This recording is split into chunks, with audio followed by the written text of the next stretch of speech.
Então, boa noite, bem-vindos à Estação Metro Botafogo, na Casa do Cinema Brasileiro. Uma honra dizer que todo dia tem cinema brasileiro aqui. Aqui não tem problema de tela de cinema brasileiro, pelo contrário, aqui quem passa mais é o cinema brasileiro. E essa mostra, acho que de uma certa forma, uma celebração, uma força, né, uma resistência do cinema brasileiro.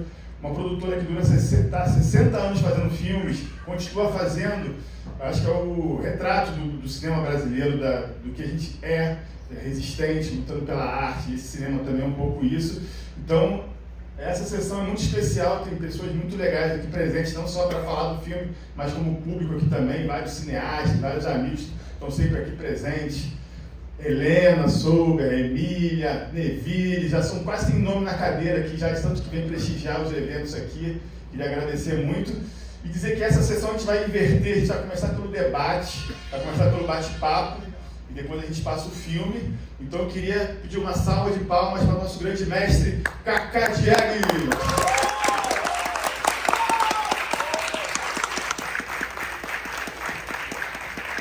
Queria chamar também aqui, representando a família Barreto, a grande Júlia Barreto.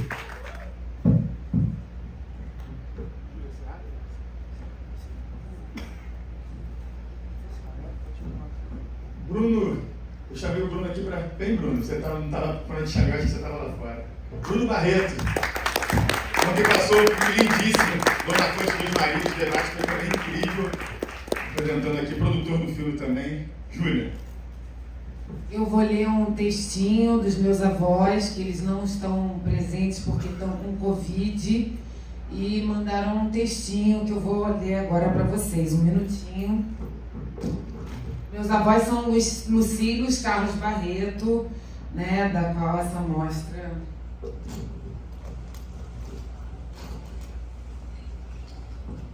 Eu sou a Júlia Barreto, filha do Fábio Barreto, que já não está mais com a gente, mas tem alguns filmes dele aqui.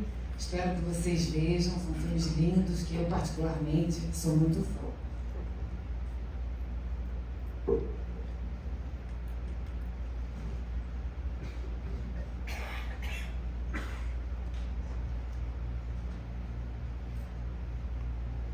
Boa noite a todos e a todas. Sinto imensamente não poder estar presente. Luiz Carlos e eu testamos Covid positivo. Queremos cumprimentar e agradecer ao Grupo Estação Botafogo Net por essa homenagem à nossa empresa LC Barreto, filmando 60 anos no Brasil. Bye Bye Brasil é um dos filmes mais queridos entre os mais de 150 títulos produzidos por nós. Encontrando em Cacá Diegues um grande companheiro e parceiro, tenho um agradecimento especial a ser feito à minha amiga Beth Faria, também ausente em virtude do Covid. Bom divertimento a todos. Obrigada.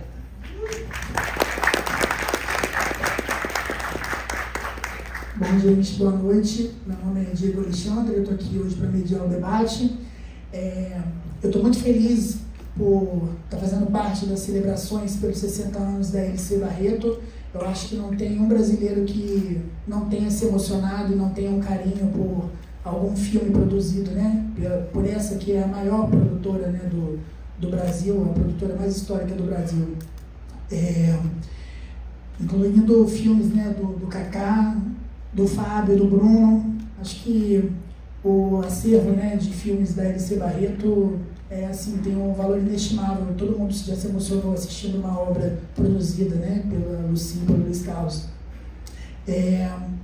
Eu estou muito feliz também por estar aqui. É o primeiro debate que eu estou mediando na vida, porque é de um filme que é muito especial para mim, é um dos meus filmes preferidos da vida, o Bye Bye Brasil. Ano passado a gente teve uma sessão em 35 aqui na Estação, que foi assim, histórica. Acho que foi a sessão mais emocionante que eu já estive na vida. Assim, foi muito bonito e é muito bom poder rever o filme, né, em 35, em película, aqui nessa sala maravilhosa. Quero agradecer o Cavi, ao Estação, né, a toda a equipe da Estação, que me deu a oportunidade de estar aqui hoje conversando com essa galera aqui, que eu sou muito, muito fã.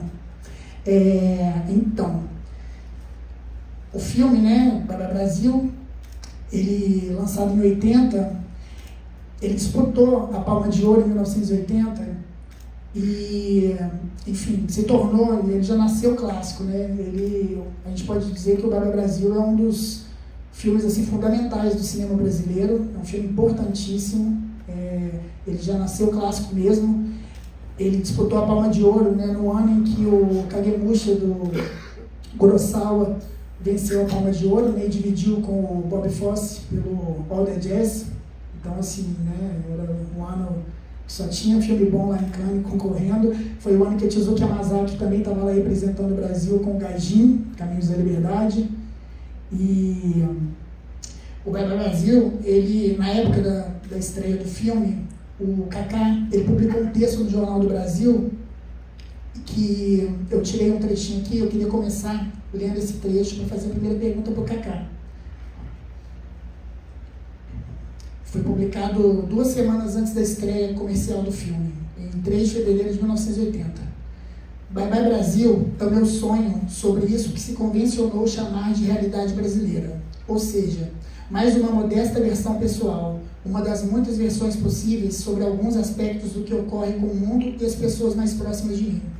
Só que agora a mágica do cinema, o mistério da sua luz, captura um país em transe, onde convivem no mesmo espaço-tempo o moderno e o arcaico, a riqueza e a pobreza, a selva e a poluição, a comédia e a tragédia, numa situação limite que pode estar anunciando a civilização do século XXI. E aí, Kaká, é o seguinte, você dedica o filme ao povo brasileiro do século XXI.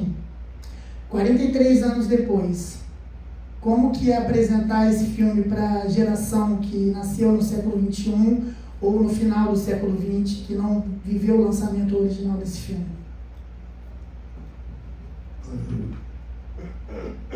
Eu não sei exatamente como responder a sua pergunta, porque, na verdade, quando eu dediquei esse filme ao povo do século XXI, eu estava dedicando às pessoas que iam ver esse filme no século XXI, que são vocês. Né? Talvez não era só o que nasceu no século XXI, as pessoas estão vendo no século XXI.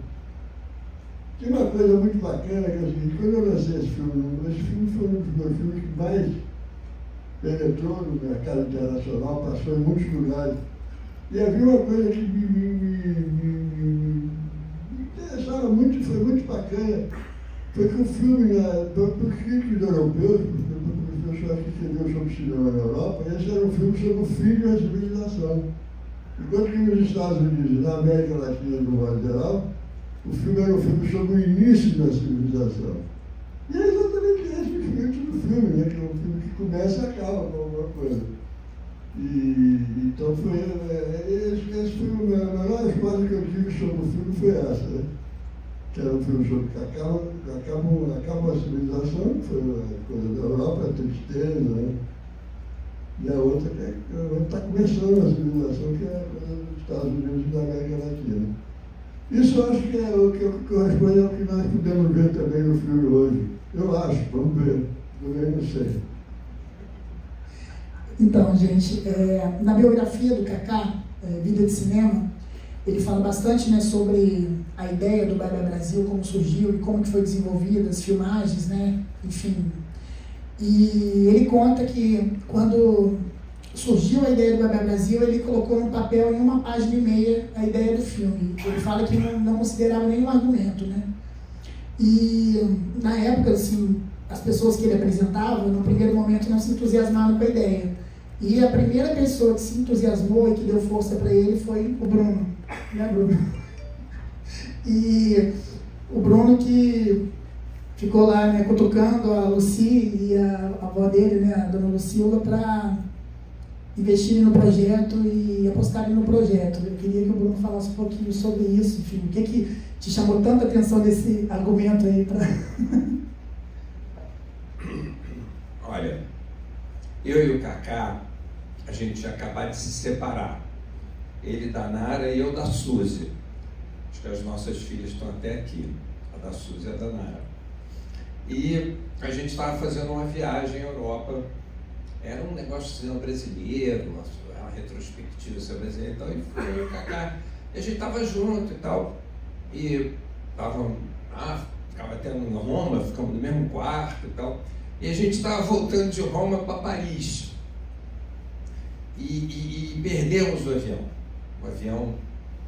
Perdemos o avião. Chegamos lá e tal, o tráfego muito louco, perdemos o avião. Aí eu fui lá e descobri se tinha um voo, enfim, porque o próximo voo era muito mais tarde, tal, Alitalia ou Air France, tal. Aí eu descobri um voo que saía de Atenas, parava em Roma, Paris e depois ia para os Estados Unidos, que era da TWA, era uma companhia que não existe mais, americana, TWA. Aí eu consegui pegar esse voo, eu e o Kaká. Aí a gente esperando o avião, estava esperando o voo, tinha 1 hora e tal. Ele deu eram 2 páginas, não me lembro, tal, esse argumento que eu leio. Lê aí, Bruno, eu estou pensando em fazer esse filme e tal aqui. Aí se chamava Todos Cantam a Nossa Terra. Aí eu disse, pô, Kaká, o título parece uma música do Geraldo Vandré, pô. Tal. Aí ele riu e tal, não sei o quê. E disse, bom, mas lê aí e tal. Aí eu li e tal, pô, gostei, todos, mas o Kaká tinha que chamar. Não, Todos Cantam Nessa Terra não dá, tinha que chamar, sei lá, Adeus Brasil. Mas Adeus Brasil também é muito, né, sensacionalista, Adeus Brasil. Na época, nos anos 70, tinha tido um documentário que fez muito sucesso, muito sensacionalista, feito por 2 italianos, que era Jacopetti e Prosperi, que chamava Mondocane. Aí eu disse, não, Adeus Brasil é muito isso e tal. Aí a gente pegou avião e tal, não sei o quê, viagem curta, Roma, Paris e tal. E ali foi conversando, e quando a gente desceu, estava descendo, saindo do avião, em Orly, aeroporto de Orly, a aeromoça veio e falou pra gente, uma moça assim, muito simpática, meio assim, como se diz em inglês, flirtatious. Mas ela só estava sendo simpática e tal, bem americana. E ela disse assim, bye bye. Aí o Kaká olhou para mim e tal, e disse assim, bye bye Brasil. E assim nasceu o título do filme, graças a essa aeromoça da TWA. É isso. Aí eu cheguei, a gente chegou de volta do Brasil, eu dei para a mamãe. Eu sempre tive, né, dos filmes todos que eu fiz, meu pai foi o produtor do Dona Flor, os outros filmes todos, que lá na LC Barreto tem os filmes da Lucia e os filmes do Luiz Carlos. É claro que um participa do outro e tal, né? Tanto que em Cannes, tal, quem estava lá com o Kaká era a mamãe, né? A mamãe é que é a produtora, o papai é lá o chefe do estúdio e tal, não sei o quê, mas... Então, aí eu falei, a mamãe adorou o projeto. Aí o Kaká conta, mas também não... Eu fiz isso por amizade ao Kaká. Eu não sou da LC Barreto, eu sou da família, mas não sou sócio da empresa. Então eu só dei para a mamãe porque achei que a mamãe ia gostar e a coisa toda foi. Ele não é da LC Barreto, mas há muito tempo que eu não faço um filme sem conversar com ele. Né? É uma pessoa que eu gosto muito de conversar, porque embora a gente faça filmes muito diferentes um do outro, nós temos uma visão do cinema que é muito parecida. Então a gente conversa muito sobre cinema. E eu nunca fiz um filme sem conversar com ele antes, ou pelo menos nesses últimos filmes. E você, né, Kaká, você fez o roteiro, roteirizou junto com o Leopoldo Serran, o meu segundo filme, que é o Estrela Sobe. Que eu devo, o filme foi o que foi muito por causa do Kaká. O Kaká, aquele filme, o Kaká foi o meu mentor para aquele filme, que foi um grande sucesso. Então. Bom, mas a verdade é que o Bruno tem razão, quem produziu o filme foi o Luci.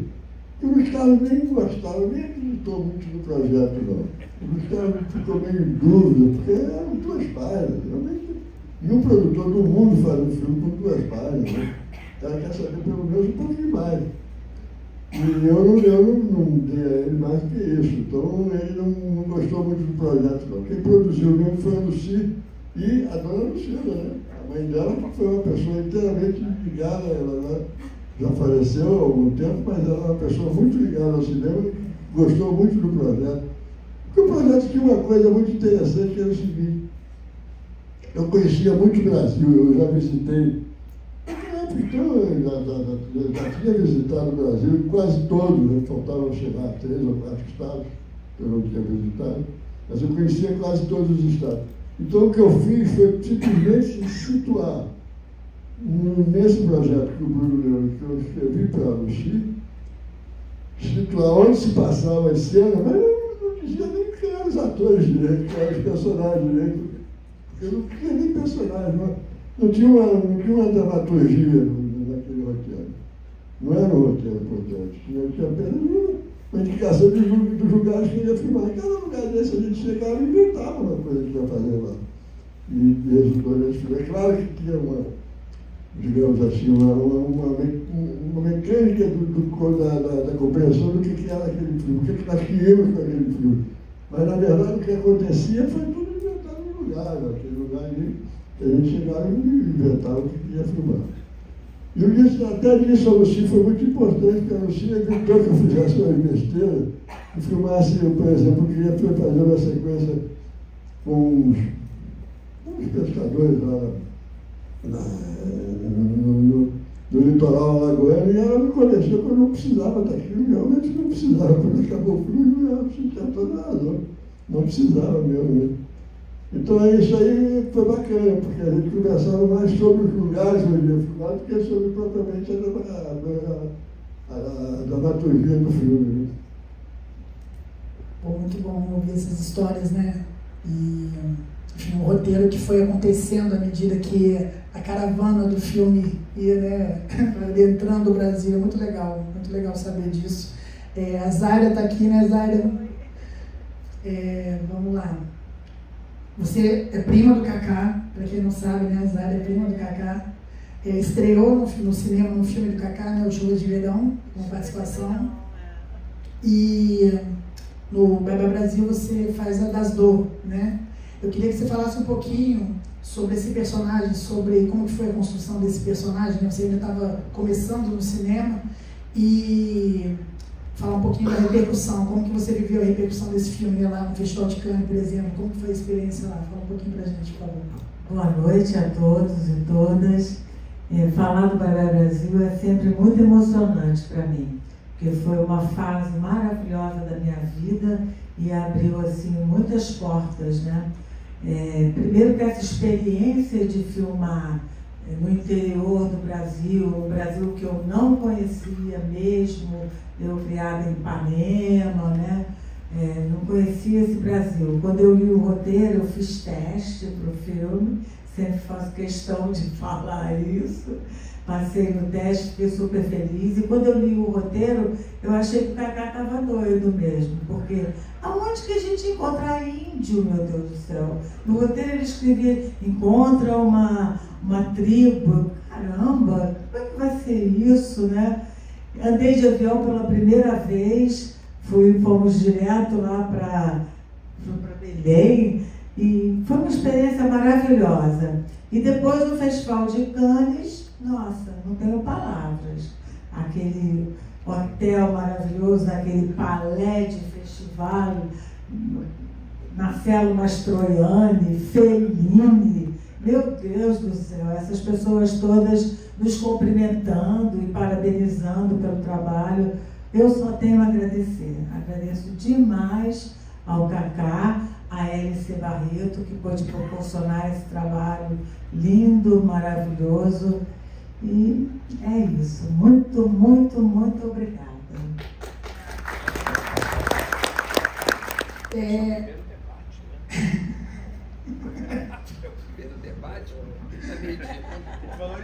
Mais uma pergunta, né?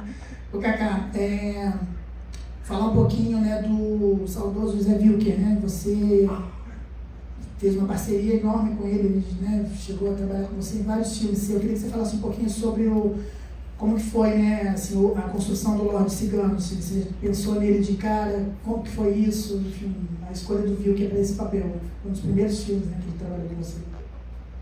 Olha, acho que como eu escolhi os lugares que eu ia filmar e não sabia o que eu ia filmar lá, eu também coloquei atores sem saber direito o que eu ia fazer com ele. Agora, o Wilker é uma pessoa que foi importantíssima na minha vida, né? Não só pela colaboração dele nos meus filmes, ele está em quase todos os filmes que eu fiz, pelo menos enquanto ele estava vivo, né? Claro. Mas ele também deu muito palpite, por exemplo, para o Brasil, ele foi fundamental, porque ele deu muitas ideias para o Brasil, sobretudo no que diz respeito ao personagem dele. Não tinha nada no personagem dele. O personagem dele era a descrição de uma pessoa que era o que ele é. Que ele aparece lá, o cigano, né? O cara que fazia aquelas mágicas, aquelas coisas, aquela maluquice toda. E que ele inventou muita coisa ali. Aquele diálogo que ele tem no início do filme, que ele fala logo no início do filme, que ele começa a falar, eu sou o cigano, aquilo ali metade daquilo não é tudo, porque também eu dei a ele a pista, mas metade daquilo era a invenção dele, ele que inventou ali, que botou lá. Então ele tinha muito nisso, e nos outros filmes que eu fui com ele tem sempre isso também. O Wilker foi um grande amigo, um grande colaborador meu de todos os filmes que eu fui com ele. Você diria que o Wilker está para você como o De Niro está para o Scorsese? Eu não sei como é que o De Niro se comporta com o Scorsese, não sei. Não sei, o Wilker tinha muita personalidade dele, né? O Wilker não era uma pessoa que se submetia a tudo que ele dizia, não. Ele tinha uma personalidade, ele às vezes não estava de acordo, dizia que não estava, e entrava numa discussão comigo, etc. Ele sempre fazia o que eu pedia, né? Então eu não sei como é que é essa coisa. Mas e quando você produziu o filme dele? Porque você produziu o primeiro filme que ele dirigiu. O único filme que ele dirigiu. Pois é. Ele a gente ouvia mais como produtor do que como diretor? Eu ouvia, mas eu também não ouvia muito não, porque ele era uma pessoa muito difícil de você aprisionar numa opinião, numa coisa, é muito difícil. Quando eu fui produtor do filme dele, eu também não fiz questão de dizer como é que tinha que ser feito. Na verdade, quem ia ser a produtora do filme dele era a Renata, minha mulher, que é a produtora, né? Mas naquela época morreu o pai da Renata, então ela não tinha condição de ser produtora de nada. Então eu assumi a produção do filme e comecei a ajudar o Wilker a fazer o filme. Na verdade, eu não dei muita opinião, eu nem conhecia direito o roteiro, para dizer a verdade, né? Que era uma coisa muito ligada a ele, Renata e as pessoas que tinham colaborado com o roteiro. Então eu não posso dizer isso. Agora, o Wilker era uma pessoa muito inteligente, ele entendia muito de cinema, sabe? Ele sabia muito de cinema, ele tinha muita coisa. Ele viu tudo, o Wilker viu tudo. O Wilker tinha uma coleção de DVDs e essa coisa toda. Ele viu tudo, ele dizia sempre, está sendo assim, como está o filme, né? Eu digo, não sei. Ele sabia muito mais que eu esse filme, né? O Wilker era uma grande figura, eu tenho muita saudade dele. Eu tenho uma pergunta. Ai, a gente tem mais perguntas do que vocês. Cacá, a gente recebeu um material incrível do Wilker agora. Incrível. E falando sobre o Lorde Cigano. E aí, é uma perguntinha capciosa. E aí ele fala muito sobre a construção do Lorde Cigano. Material lindo. E aí ele deixava transparecer, ele dividia com você, é uma pergunta, tem muita curiosidade sobre a construção dos atores e dos personagens, ele dividia com você as angústias, as dúvidas, todo o processo dele de construção do Lorde Cigano, ele dividia com você as vontades, os desejos, isso que você falou que era dele, da apresentação, porque é muito bonito esse processo de construção, né, Cacá? E trabalhando com você, eu vi que você dá muita liberdade mesmo, é muito bonito isso. Você deixa as coisas acontecerem, fluírem. E ele dividia com você toda essa... Eu nunca imaginei essa insegurança dele, essas dúvidas e todas essas questões que ele criava. A gente está com o diário dele, com o Super 8 dele falando, diário falado. Ele dividia isso tudo com você? Eu não sei se ele dividia, mas ele me dizia as coisas. Eu discutia muito com ele, a gente brigava o tempo todo. Né? Era uma briga que não acabava nunca. Mas ele era uma pessoa formidável, porque ele nunca fez uma coisa que não fosse totalmente considerada por mim como boa, né? Quer dizer, ele só fazia aquilo que eu concordava, ou seja, ele nunca fez uma coisa que eu não concordasse. Isso ele nunca fez, nunca tentou fazer. Agora, eu também, evidentemente, que eu ouvia tudo que ele dizia e muitas vezes eu concordava com o que ele dizia, portanto, deixava de fazer o que eu estava pensando e fazia o que ele estava dizendo. Viu? Isso acontecia muito mesmo. Aproveitar então, já que a gente está falando do elenco, né? Só para não deixar de falar também da Beth Faria nesse filme, que também é um personagem espetacular, né? A Salomé. A Beth, ela tem, né, uma galeria de personagens, de mulheres muito fortes, né, na carreira dela. Acho que ela nunca fez a mocinha chorona na vida, assim. Ela sempre é a mulher, né? Empoderada, quando na época que nem se falava ainda sobre empoderamento feminino, ela já estava fazendo esses personagens, né? Tem a Lenisa do Estrela Sobe, né? A Rita Baiana do Cortiço, essa própria Salomé, a Fausta do Romance da Empregada, enfim, uma galeria na televisão também, né? Queria que você falasse um pouquinho sobre a Beth no Bye Bye, assim, ela também contribuía muito, ela queria... você deixava ela livre para criar a Salomé dela e aí ela criava coisas igual via que fazia. Como que era trabalhar com a Beth? Então, olha, eu devo dizer que com a Beth era diferente, porque com a Beth era muito difícil deixar ela fazer o que ela quiser. Eu chamei a Beth por causa dos filmes do Bruno, A Estrela Sobe e aquele outro filme que ela ficou mais empregada, que ela também é muito bom. E eu chamei ela por causa disso. Eu queria fazer da Beth o contrário do que ela era. Agora, nem sempre ela entendia isso, então a gente discutiu muito, né? A gente discutia muito. Mas a Beth também era uma ótima profissional, ela aceitava tudo que eu dizia, quer dizer, ela aceitava. Depois de uma certa discussão, ela aceitava tudo que eu dizia. Mas ela discutia muito, era muito mais do que eu vi, ela reagia muito mais. Ela, na verdade, ela não queria fazer o personagem como ela fez, aquele personagem meio fechado, que se manifesta pouco. Ela não queria fazer aquilo daquele jeito, ela preferia fazer de outra maneira, de uma maneira mais na cara dela, das coisas que ela estava acostumada a fazer. Mas ela fez tudo direitinho como eu estava dizendo, quer dizer, ela nunca reagiu ao que eu dizia, nunca reagiu, ela sempre foi muito disciplinada nesse sentido. E no meio desse elenco estava estreando o Fábio Júnior, né? O primeiro filme dele. O Fábio Júnior é um caso muito engraçado, porque o Fábio Júnior nunca tinha sido ator, né? Eu vi ele na televisão fazendo aquele personagem do... Como é que chamava aquela série que ele fazia? Ciranda Cirandinha. Hein? Ciranda Cirandinha. Ciranda Cirandinha, exatamente. Ele fazia aquele violonista, né? O guitarrista que tocava. Eu chamei ele por causa disso. E ele foi muito engraçado, ele divertiu muita gente nessa época. O elenco todo era muito gostoso, né? A gente fez uma amizade muito legal. A Beth, então, nossa, apaixonada pela Beth. E o Fábio, ele ficava tocando o dia todo, né? Aí a gente saía, tinha uma van que levava a gente para ir comer no centro da cidadezinha, cidade que a gente estava. E aí a gente chegava e falava, cadê o Fábio? O Fábio tinha ficado lá, tocando. Mas esse menino vai ficar cada vez mais magro, gente. Vambora. Muito músico ele, né, Cacá? Ele também foi muito bom, né? Ele foi muito, quer dizer, ele colaborou muito com o papel dele, com o filme também. Ele é uma excelente pessoa para trabalhar com ele, sabe? É a pena que ele deixou de ser ator, né? Bom, gente, é isso. Se deixar, a gente vai ficar falando até... Obrigada, gente. Obrigada por vocês.